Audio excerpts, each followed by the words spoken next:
Welcome back. Supreme court में नैब तरमीम case की समाअत बानी पीटीआई वीडियो लिंक के जरिए अदालत में पेश हुए। आसमानी रंग की शर्ट पहने बानी पीटीआई को आज नहीं सुना गया। पिछली समाअतों के बरखिलाफ आज समाअत बराह रास्त नहीं दिखाई गई। अदालती कार्रवाई बराह रास्त नशर न होने की निशानदेही करने वालों को चीफ जस्टिस ने बैठने की हिदायत की। कमरा अदालत से बानी पीटीआई की तस्वीर लीक होकर सोशल मीडिया पर वायरल हो गई, जिसकी तहकीकात जारी हैं। नैब तरामीम कलदम केस में बानी पीटीआई वीडियो लिंक से सुप्रीम कोर्ट में पेश हुए। बानी पीटीआई ने आसमानी रंग की कमीज पहन रखी थी।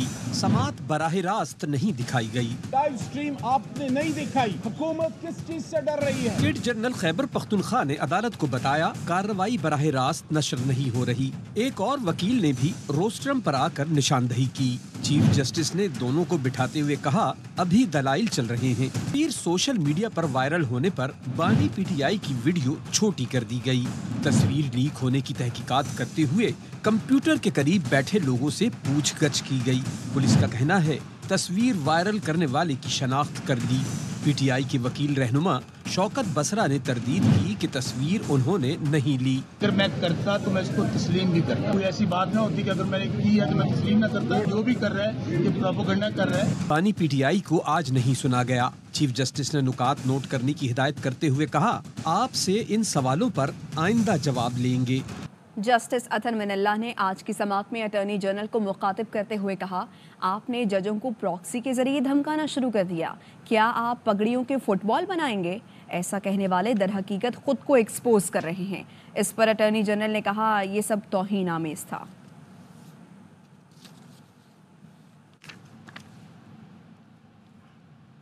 सुप्रीम कोर्ट ने फैसल वाडा की प्रेस कॉन्फ्रेंस पर अज खुद नोटिस ले लिया। चीफ जस्टिस काजी फैज ईसा की सरबराही में 3 रुकनी बेंच तश्कील। जस्टिस इरफान सादत और जस्टिस नईम अख्तर बेंच में शामिल। 3 रुकनी बेंच कल अज खुद नोटिस की समाअत करेगा। सेनेटर फैसल वाडा ने गुज़िश्ता रोज प्रेस कॉन्फ्रेंस की थी। प्रेस कॉन्फ्रेंस में इस्लामाबाद हाई कोर्ट के जजेस को तनकीद का निशाना बनाया था और कहा था, अब इल्जामात लगाना काफ़ी नहीं, तराजू में शवाहिद पेश करें। कोई पगड़ी उछालेगा, उनकी पगड़ियों का फुटबॉल बनाएंगे। किसी पे इल्जाम लगाने से काम नहीं चलेगा, तराजू में शवाहिद देने पड़ेंगे। किसने मदाखलत की? बार बार इंटेलिजेंस इदारों का नाम लिया जा रहा है, तो भाई शवाहिद देना। आइन में जज के लिए किसी और मुल्क की शहरियत या रिहाइश नाअहलियत नहीं। रजिस्ट्रार इस्लामाबाद हाई कोर्ट ने फैसल वाडा को जवाब दे दिया। लिखा, जस्टिस बाबर सत्तार ने चीफ जस्टिस को बताया था वो ग्रीन कार्ड होल्डर हैं। रजिस्ट्रार ऑफिस से जारी खत में लिखा गया कि किसी भी वकील से हाई कोर्ट का जज बनते वक्त दोहरी शहरियत की मालूमात नहीं मांगी जाती। जस्टिस बाबर सत्तार के ग्रीन कार्ड का मामला सुप्रीम जुडिशल काउंसिल में डिस्कस हुआ। सुप्रीम जुडिशल काउंसिल ने डिस्कशन के बाद जस्टिस बाबर को बतौर जज मुकर्रर करने की मंजूरी दी। सेनेटर फैसल वाडा ने जस्टिस बाबर सत्तार की तैनाती से कबल ग्रीन कार्ड होल्डर होने की इंफॉर्मेशन फराहम करने का रिकॉर्ड मांगा था। वज़ीर दाखिला मोहसिन नकवी ने वज़ीर आला खैबर पख्तूनख्वा अली अमीन गंडापुर को समझदार आदमी करार दे दिया। कहा, अगर कोई सरकारी इमारत पर कब्जे का सोचेगा तो इसे वैसे ही हैंडल करेंगे। आज़ाद कश्मीर एहतजाज पर दूसरे मुल्कों से सोशल मीडिया कैंपेन चलाई गई कि 17 बंदे मर गए, वीडियोस को एडिट किया गया, सबूत मौजूद हैं, हमसाया मुल्क मुलविस था। मोहसिन नकवी ने कहा, आप मेरी सारी जिंदगी की कमाई को नाजायज बना रहे हैं, ये ज्यादती है। बीवी ने 2017 में प्रॉपर्टी खरीदी थी। इलेक्शन के गोशवारों में सब कुछ वाजे है। केपी के बड़े समझदार आदमी, उन्होंने सियासी बात की होगी। मेरा नहीं ख्याल कोई भी पाकिस्तानी या कोई भी अक्लमंद आदमी सोचेगा कि किसी भी गवर्नमेंट बिल्डिंग पे इस तरह कब्जा करना है। अगर कोई इस तरह की चीज़ सोचेगा तो फिर उसको उसी तरह हैंडल किया जाएगा। एविडेंसेस भी मौजूद हैं कि बाहर के मुल्कों से सोशल मीडिया कैंपेन बनाई गई कि 17 बंदे मर गए, वीडियोज़ को किस तरह एडिट किया गया, हमसाया मुल्क के साथ ताल्लुक कहीं ना कहीं लिंक बन रहा है। ये प्रॉपर्टी 2017 से थी। मैं तो कोई गवर्नमेंट ऑफिस में नहीं था 10 साल पहले। एक एक चीज़ डिक्लेयर्ड है, मेरी सारी जिंदगी की कमाई को आप इलीगल बना रहे हैं। आजम शहबाज शरीफ अपनी नाकाली पर लोटपोट हो गए। अजलान शाह की हॉकी टूर्नामेंट में शानदार कारकर्दगी पर वज़ीर आज़म हाउस में तकरीब हुई। एंकर और अदाकार शफात अली ने वज़ीर आज़म शहबाज शरीफ की नकल उतारी। वज़ीर आज़म ने कहकहे लगाते हुए कहा, शफात साहब मुझ पर रहम करें, बाकी जो मर्जी करें। आपको 1 हफ्ते का टाइम है। 1 हफ्ते में राया साहब, अगर ये मुझे सारे बच्चे भर्ती नजर ना आए तो राय साहब फिर उसके बाद एक मीटिंग होगी और उसमें हम दीगर उम्र पे बात करेंगे, स्पोर्ट्स पे आपसे बात नहीं करेंगे। मोबाइल फ़ोन के ज़माने में क्या अब भी तलबा लाइब्रेरियों में बैठकर पढ़ते हैं, और क्या लाइब्रेरियों में तिल धरने की जगह नहीं मिलती? आपको एक ऐसी लाइब्रेरी दिखाते हैं जो हैरान कर देगी। हैदराबाद से अशोक शर्मा की रिपोर्ट।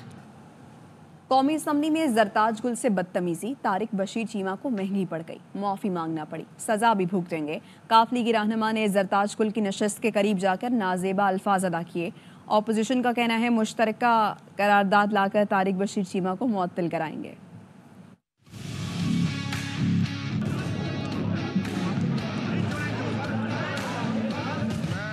आपके अंदर बाहर के अकायद को जानता हूं, मैंने बयान करने शुरू किए, आपसे बर्दाश्त नहीं होने। माफी भी मांगी, सजा भी भुगतेंगे। कौमी असेंबली में तारिक बशीर चीमा को जरताज गुल से बदतमीजी महंगी पड़ गई। तारिक बशीर चीमा ने तकरीर शुरू की तो अपोजिशन बेंचों से आवाजें लगना शुरू हो गई। यार प्लीज जरा खुदा के लिए यार, कहते हो तो मैं बैठ जाता हूं। आप सारी सही बातें इजलास की सदारत करने वाली शहला रजा कई बार अरकान को चुप कराने की कोशिश करती रही। नहीं, आप चुप हो जाए, खामोश होकर बैठे, नहीं बोले ना हर एक के दरमियान। प्लीज, क्या मसला है आपके साथ? जरताज गुल ने भावलपुर यूनिवर्सिटी स्कैंडल याद दिलाया तो तारिक बशीर चीमा आपे से बाहर हो गए। तकलीफ है भावलपुर यूनिवर्सिटी की, वो भी दूर करता हूँ, अभी दूर करता हूँ, अभी दूर करता हूँ तुम्हारी तकलीफ। तकरीर के बाद तारिक बशीर जरताज गुल के पास जा पहुँचे, नासेबा अल्फाज इस्तेमाल किए, जिस पर PTI अरकान ने ऐवान सर पर उठा लिया। इजलास मुलतवी करना पड़ा। जरताज गुल और अपोजिशन अरकान स्पीकर चैम्बर पहुंचे, तारिक बशीर के खिलाफ एक्शन का मुतालबा किया। तारिक बशीर चीमा भी साथियों के हमरा चैम्बर पहुंच गए, गैर मशरूत माफी मांगी। जरताज गुल ने भी माफ कर दिया। तमाम खवातीन ने, चाहे वो किसी भी पॉलिटिकल पार्टी में थी, सब ने मेरा साथ दिया है। तारिक बशीर चीमा साहब आए, उन्होंने अनकंडीशनल अपॉलॉजी की। मेरे जितने भी लीडरान हैं मेरे लिए फैसला किया आपको इस बात पे लेट गो करना चाहिए। मैंने इस बात पे लेट गो कर लिया। बैरिस्टर गौहर ने कहा तय हो गया, मुश्तरका करारदाद लाकर तारिक बशीर को माफी के बावजूद मुअत्तल किया जाएगा। कल रिजोल्यूशन पास होगा और तारिक बशीर चीमा साहब को रिमेनिंग सेशन के लिए वो इस ईवान से सस्पेंड होंगे। बैरिस्टर गौहर ने ईवान का माहौल साजगार बनाने के लिए किरदार अदा करने पर स्पीकर की तारीफ भी की। गंदम की कोई किल्लत नहीं, खरीदारी में करप्शन का रास्ता बंद कर दिया। किसान के लिए 400 अरब का पैकेज ला रहे हैं। वज़ीर आला पंजाब मरियम नवाज कहती हैं 5 साल में पंजाब की कोई सड़क टूटी हुई नहीं होगी, हर अस्पताल में मुफ्त इलाज होगा। सियासी मुफादात के बजाय सूबे के अवाम के मुफाद अजीज हैं। काश्तकार मुश्किल में हैं, गंदम क्यों जलाएंगे, ओने पोने बेचने पर मजबूर हैं। सदर किसान इत्तेहाद खालिद खोकर प्रोग्राम दी रिपोर्टर्स में फट पड़े, बोले क्या हुकूमत मुल्क से ज़राअत ख़त्म करना चाहती है?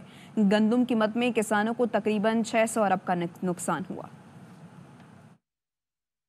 वज़ीर आला पंजाब मरियम नवाज साहबा ने ऐलान किया है कि कुछ नहीं हो रहा, ना कोई गंदम का बहरान है, हम अगले 4 महीनों में 400 अरब लोगों को देंगे। आप गंदम जलाना चाहते हैं या समंदर में फेंकना चाहते हैं? गंदम हम किस लिए जलाएंगे, हमारे पास रखने की जगह भी नहीं, हमने तो औने पौने दामों में बेच रहे हैं। हुकूमत ने अक्टूबर नवंबर में पूरी एक कैंपेन चलाई थी कि गंदम काश करो, गंदम काश करो, ताकि हमें गंदम का आटे का प्रॉब्लम ना हो। काश्तकार को सिर्फ गंदम में 500 से 600 अरब रुपए का काश्तकार को नुकसान हो गया है। क्या आप अपनी एक्सपोर्ट खत्म करना चाहते हैं? क्या पाकिस्तान से ज़राअत को खत्म करना चाहते हैं? किसानों से गंदम ना खरीदना धोखा है। मुस्लिम लीग नून वालों सुन लो, हिसाब लेंगे। अमीर जमात इस्लामी हाफिज नईमुर रहमान का लाहौर में हक दो किसान मार्च से खिताब। कहा वजीर आजम की भतीजी कहती हैं किसानों को 400 अरब रुपए देंगे, इन पैसों से गंदम खरीद लेते तो मसला पैदा ना होता। माफिया के खिलाफ बड़ी तहरीक चलाना पड़ेगी। ये गंदम उगा ली और जब काटने का मौका आया तो इन्होंने कहा कि हम खरीदारी नहीं करेंगे। ये तुमने धोखा दिया है। मुस्लिम लीग नून वालों सुन लो, तुमसे हम पूरा हिसाब लेंगे। भतीजी जायफा फरमा रही थी 400 अरब रुपए ये किसानों को देंगे। 400 अरब रुपए से इनसे गंदम खरीद लेते तो ये मसला हल हो जाता। इस माफिया के खिलाफ एक बड़ी तहरीक चलाने की जरूरत है। कल सारी रिपोर्टें आ गई हैं, 3,500 अरब रुपए ये पाकिस्तान से ले गए। हुकूमत तुम यहाँ करो, सरमायाकारी दुबई में करो, ये नहीं चलेगा। نون لیگ کے چند رہنما اور بعض حلقے وفاقی وزیر عطا اللہ تارڑ کی کارکردگی سے خوش نہیں۔ عطا تارڑ کو وزارت اطلاعات سے ہٹانے کا مطالبہ کر دیا۔ ذرائع نے بتایا ہے لیگی سینیٹر طلال چودھری کو وفاقی حکومت میں اہم ذمہ داری دی جا سکتی ہے۔ حنیف عباسی بھی دوڑ میں شامل ہیں۔ حتمی فیصلے کے لیے معاملہ نواز شریف کو بھیجا گیا ہے۔ نواز شریف فیصلے سے پہلے وزیر اعظم شہباز شریف سے مشورہ کریں گے۔ ڈیجیٹل میڈیا اتھارٹی اور پنجاب ہتک عزت بل آزادی اظہار کے خلاف قرار۔ 5 بڑی میڈیا تنظیموں کی جوائنٹ ایکشن کمیٹی نے اعلامیہ جاری کر دیا۔ اعلامیے میں کہا گیا ہے کہ پنجاب ہتک عزت بل 2024 کے مجوزہ مسودے اور وفاقی حکومت کی مجوزہ ڈیجیٹل میڈیا اتھارٹی پر شدید تحفظات ہیں۔ میڈیا ادارے ہتک عزت کے قوانین مضبوط بنانے یا ڈیجیٹل میڈیا کو ریگولیٹ کرنے کے خلاف نہیں۔ ہتک عزت کا مجوزہ بل ڈریکونن اور آزادی اظہار رائے کے بنیادی حق کے لیے خطرہ ہے۔ ہتک عزت بل میں مجوزہ ترامیم نہ صرف سخت بلکہ آزادی اظہار رائے کے خلاف ہیں۔ خامیاں دور کرنے کے لیے اسٹیک ہولڈرز کے ساتھ بامقصد مشاورت ناگزیر قرار۔ جوائنٹ ایکشن کمیٹی کا پنجاب حکومت وفاقی حکومت سے مشاورت تک قانون سازی ملتوی کرنے کا مطالبہ۔ منصفانہ اور جمہوری اصولوں سے ہم آہنگ ڈیجیٹل میڈیا کوڈ اور ہتک عزت قانون کے لیے پرعزم ہے۔ Joint action committee PBA، APNS، CPNE، PFUJ اور ایمنٹ کے نمائندوں پر مشتمل ہے۔ وزیر اعلیٰ مریم نواز سے foreign common wealth and development office کے وفد نے ملاقات کی۔ وزیر اعلیٰ ہاؤس لاہور میں ملاقات کے دوران پنجاب میں صحت، تعلیم، social protection, air quality, local government اور ریونیو موبلائزیشن ویسٹ مینجمنٹ کے بارے میں بریفنگ دی گئی۔ وزیر اعلیٰ نے کہا صوبے کے ہر ضلع میں state of the art health facility فراہم کر رہے ہیں۔ پنجاب جلد ایئر ایمبولینس سروس شروع کرنے والا پہلا صوبہ ہوگا۔ ویسٹ مینجمنٹ کے لیے پائیدار اور خود کفیل سسٹم بنائیں گے۔ سوشل اکانومک رجسٹری پروجیکٹ کے ذریعے مستند ڈیٹا تیار کیا جا رہا ہے۔ ماحولیاتی آلودگی پر قابو پانے کے لیے ٹرانسپورٹ، زراعت، میونسپل مینجمنٹ میں اصلاحات متعارف کرائی جا رہی ہیں۔ پلاسٹک نہیں دیکھنا چاہتے، نئی نسل کو محفوظ پنجاب دینا چاہتے ہیں۔ 6 سیکٹرز میں اشتراک کار کی ضرورت پر اتفاق کیا گیا۔ برٹش ہائی کمشنر نے مریم نواز کے ویژن کو سراہا۔ گورنر سندھ کہتے ہیں کراچی اب معیشت کا ہب نہیں رہا، مجرموں کا شہر بن گیا ہے۔ برسوں سے مسائل سنتے آ رہے ہیں، حل ہونے کا نام ہی نہیں لیتے۔ تاجروں کو آواز اٹھانا ہوگی۔ کراچی میں اسٹریٹ کرائم کی آڑ میں دہشت گرد بھی سرگرم ہیں۔ ڈکیتی کے دوران مزاحمت پر قاتلانہ حملوں کی 27 وارداتیں دہشت گردی تھیں۔ پولیس نے فرقہ وارانہ عسکریت پسند تنظیم کے 2 کارندے گرفتار کر لیے۔ ملزم اپنے ٹارگٹ کو نشانہ بنانے کے بعد چھوٹے کیس میں گرفتار ہو کر خود ہی جیل چلے جاتے تھے۔ CTD آفیسرز نے پریس کانفرنس میں سنسنی خیز انکشاف کیے ہیں۔ یہ ایک بہت بڑا ریکٹ تھا جو کالعدم تنظیم ہے زینوبین بریگیڈ، اس کے لوگ تھے۔ ریکٹ کی ٹیم الگ تھی، مارنے والے ٹارگٹ کلرز الگ تھے۔ تو ٹارگٹ کلرز ہم نے 2 پکڑ لیے ہیں۔ ان کا جو مین ماسٹر مائنڈ ہے وہ ہے سید حسین مصفی عرف مسلم۔ انہوں نے جو اعتراف کیا ہے کہ 13 بندے مارنے کا، 11 کے قریب ان نے زخمی کیے ہیں۔ لگ رہا ہے ایسا جیسے ساری ٹارگٹ یہ کلنگ ہے، یہ ساری اسٹریٹ کرمنل کے جو ہیں وہ کر رہے ہیں وارداتوں کے دوران۔ ہماری انٹیلیجنس ٹیم نے چیک کیا تو معلوم ہے کہ ملزمان جو ہیں یہ گرفتار ہو چکے ہیں، اور یہ کسی اسٹریٹ کرائم میں لوکل پولیس نے گرفتار کیا ان کو۔ ان سے جو ویپن ملے اس میں ان کو گرفتار جیل بھیج دیا، اور خاموشی جیل میں پڑے ہوئے تھے تاکہ کسی کو پتہ نہ چلے اور نکل جائیں۔ شاعر احمد فرحات کی بازیابی کے لیے اسلام آباد ہائی کورٹ میں درخواست۔ جسٹس محسن اختر کیانی نے ریمارکس دیے، لاپتہ افراد کے معاملے پر سزائے موت ہونی چاہیے، سب کو پتہ ہے کون کیا کر رہا ہے۔ شاعر احمد فرحات کو لاپتہ افراد پر بات کرنے کی وجہ سے اٹھا لیا گیا۔ میں 2 روزہ پاکستان لٹریچر فیسٹیول اختتام پذیر۔ نامور فنکاروں، شاعروں اور ادیبوں نے فن و ادب کے چراغ جلائے۔ منظور احمد کی رپورٹ۔ ادبی میلے کا دوسرا روز بھی ملک اور بالخصوص بلوچستان کے سیاسی، سماجی، معاشی مسائل پر پرمغز مباحثوں سے بھرپور رہا۔ تھیٹر، ڈرامہ اور فلمی ستاروں کے سیشنز توجہ کا مرکز رہے۔ بشرا انصاری نے ماضی کو یاد کیا، فرمائش ہوئی تو مقامی زبانوں کے گیت سنائے جس پر حاضرین جھوم اٹھے۔ عدنان صدیقی نے بانسری بجا کر سما باندھ دیا۔ احمد نے اپنے مخصوص انداز میں شرکا کو خوب ہنسایا۔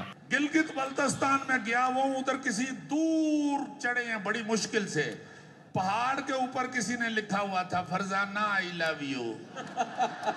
शहरियों ने अदबी मेले में बड़ी तादाद में शिरकत की, हर एक लम्हे का लुत्फ उठाया और कैमरे की आंख से यादगार लम्हात को महफूज भी करते रहे। काफ़ी ज़्यादा इंफॉर्मेटिव रहा। सबसे मज़े की बात ये थी कि हाफिज़ साहब को हमने बड़ा एंजॉय किया। कोयटा में इस तरह के फेस्टिवल होना चाहिए ताकि लोगों को रिफ्रेशमेंट मिले। आखिर में मुशायरा हुआ जिसमें मुल्क के नामवर शोरा ने कलाम पेश करके खूब दाद समेटी। वज़ीर आला बलूचिस्तान मीर सरफराज बुगटी भी घंटों मेले में मौजूद रहे। पाकिस्तान लिटरेचर फेस्टिवल में बलूचिस्तान की बासियों की दिलचस्पी का अंदाजा इस बात से लगाया जा सकता है कि किसी एक सेशन में भी हॉल खाली नहीं रहा। रिपोर्टिंग कैमरा टीम के साथ Manzoor Ahmed, ARY news, Quetta. Bulletin से फिलहाल इतना। देखते रहिए ARY न्यूज़।